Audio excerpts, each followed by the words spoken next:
This Chelsea win against Wrexham was not disappointing, and I'm going to tell you why in this video. Now before I start, could you like, comment, share, subscribe, and thank you for doing so. Now the reason this game wasn't that disappointing, this match wasn't disappointing, was Wrexham. And you'll be saying Chelsea should have easily defeated Wrexham. And I'll tell you why that was not the case. Wrexham, going into this game, were in the top 6 in the Championship. You're going to be like, okay, Chelsea, we're in the top 6 in the Premier League, we should easily be beating top 6 in the Championship. But the thing about Wrexham is they recently just got into the Championship. Recently got into the playoffs in the top 6. And that makes a big difference. Reason being is they're in good form. And you could see that in this game. They were genuinely out there. They were hungry. And for them, this is their cup final. This is probably arguably, and I'm not too sure, I'm not a Wrexham fan, haven't been really following their games. But before the match, I did see where they were. But this is probably their biggest game. Any Wrexham fans, let me know, is actually the case. But I feel like this is their biggest game. And you could see that they wanted to go and beat Chelsea. They wanted to go and beat a top side to try and get into the quarterfinals. And you can see them actually going out there hungry, trying to win. And they started out great. They got their first goal. They got the first goal of the match, 1-0. And Chelsea equalised. They scored again, 2-1. And you could see they were giving their all. And I feel like they were genuinely in great form. And before this match, if you thought we were going to walk all over them, you just weren't following Wrexham. They are a good team. But that doesn't mean Chelsea weren't at their best. And that is the case. We weren't at the best. And if you thought we were going to win 5-0, well, I'm sorry, it's wrong. Look at Arsenal. They just about beat League One Mansfield 2-1. Port Vale, they beat Sunderland 1-0. You don't know about the FA Cup. The FA Cup, a lot of the small teams, for them, it's massive. Like Arsenal, they always brag about we've got so much FA Cups. Small teams, you see what I'm saying? But what I'm saying is that these teams want to go out there and win. And they are the most hungriest. Premier League teams, yes, they would love to win, but they put out their B teams. Look at Chelsea. I'm assuming Sunderland did the same. I'm assuming Arsenal did the same. That's what happens. We labour to a win. We labour to a win, but we won by a 2-goal margin. Look at Arsenal. They just about won 1-0. They won 2-1, but with a 1-goal margin. Yes, we did it extra time. Ideally, we'd rather do regular time. But it is what it is. We got to win. Before the match, our objective was go and get a win. What we did is we went and got a win. So as far as objectives, we are pleased. We're into the quarterfinals.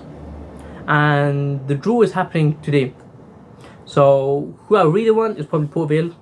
But anyways, this is about Chelsea Wrexham. And I feel like generally we should be okay with this, content with this. We wanted to win. We got the win. We shouldn't be too fussy about how we won. And we won by a 2-goal margin. Really, it's kind of a 1-goal margin because if you saw at the end, João Pedro, when he did score that goal, you could see Wrexham just a little bit. They were defeated a bit. You could see that. But João Pedro, too confident, and he got the last minute goal of extra time. But anyways, that's about Wrexham. They were a good team, and there was no disputing them. But out of Chelsea, we obviously won our best. And there are a couple of reasons. But the main reason was we were playing with our B team. Now, with our B team, our defense, that was kind of a bit concerning. And the 3 players I'm going to talk about is Robert Sanchez, Badiashile, and Tosin Adarabioyo. The centre-backs were getting a lot of, I'm not going to say hate, but it kind of was hate, a lot of criticism about their form. And yes, generally they have been a bit bad. Okay, quite bad. Anyways, quite bad. Robert Sanchez, he made a mistake against Arsenal, which I think that might have led him to be dropped for the Aston Villa game. But anyways, Robert Sanchez, this season so far, he was in top form. He makes a few mistakes here and there, but it is what it is. We learned to live with that. And I feel like he should have kept playing even in the Aston Villa game. But we got Jorgensen in and we did win 4-1, which was brilliant. Anyways, Robert Sanchez, he came in and he wasn't that bad, but he should have done much better. I feel like he did make some great saves, but I'm not going to blame him too much. Now, the centre-back partnership, we can blame them, but at the same time we can't really blame them. Now you're gonna be like, why can't I blame them? The reason is they don't play with each other that regularly. If you actually see when they played what? I'm assuming 4 to 5 games this season together as a partnership. And yes, it's against lower tier sides, but even then they don't look that dominant. And you can see it again today. Sorry, at Wrexham match. And we really should. Everyone's saying the recruiting, and I do agree. We do need to get better younger centre backs, but I do feel like I don't know. They need to play with each other more. But if I had a choice, I wouldn't play any of them. I'd keep a Champong. But I think the reason is that they're still playing is because Tosin and Badiashile, they want to get market interest from him and try and sell him. That's I think the main reason why they keep playing. Anyways, apart from them, the whole rest of the team were not that bad. Generally, they weren't that bad. Essugo, he's a CDM. He's about, I think, 16, 17. Quite a young player. And he got 2 assists on his first full appearance, his first debut. And he looked great.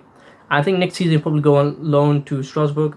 And I think he'll do great there. He looked great in this match. So, as of now, he's at least top 6 championship caliber, at least. I think he would dominate the championship if he did go there. But I feel like Strasbourg, he would be great. Anyways, I feel like he's a great backup to Caicedo. And I feel like in the match where we need to rest Caicedo, probably, I say the Newcastle game.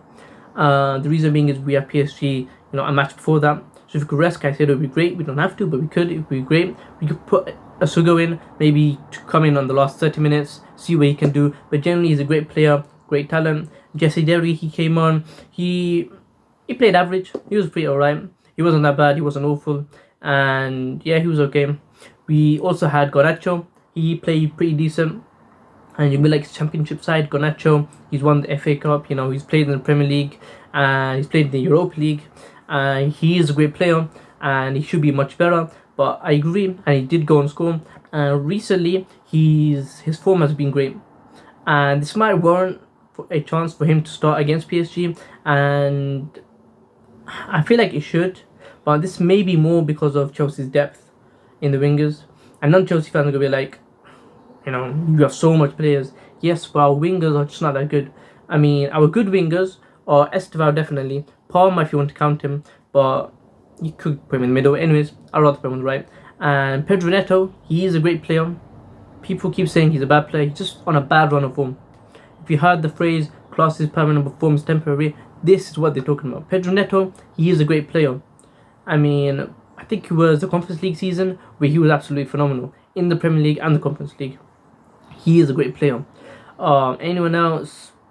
I can't really think of them. But I think that's why Garnacho should start against PSG. Strike options. Delap.